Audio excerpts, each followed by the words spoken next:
The first really vicious anti-Negro film was called The Birth of a Nation, and it was a honey. And the second worst thing about it was that technically in 1918 it was the best movie that had ever been made. A cat named D.W. Griffith produced it, and he knew how. See? Birth of a Nation pretended to tell the story of the Civil War and what happened afterwards when the slaves were freed. White women couldn't walk on her own sidewalk, if you believe the picture.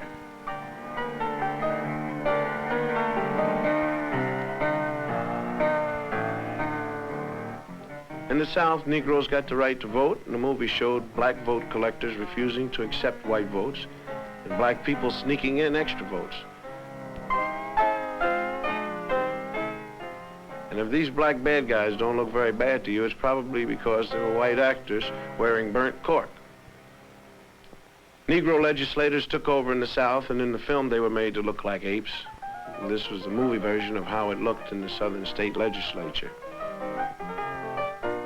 They drank whiskey, they ate chicken with their hands in the State House, and they put their feet up on the table with the shoes off.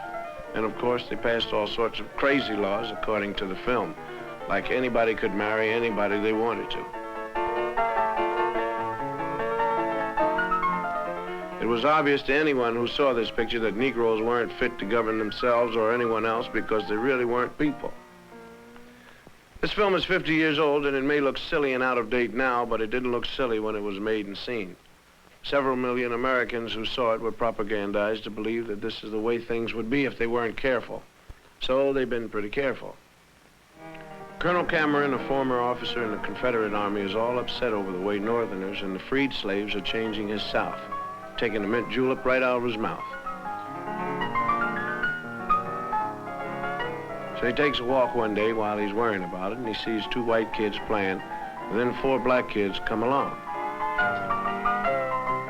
Being hardly human and naturally afraid of ghosts, the black kids run. Colonel Cameron sees the whole scene, gets his great idea, and with this, that great white all-American organization, the KKK, was born. The cavalry and the bedsheet has come to the rescue. The South is saved. In this picture, the Ku Klux Klan was the good boy who saved the South.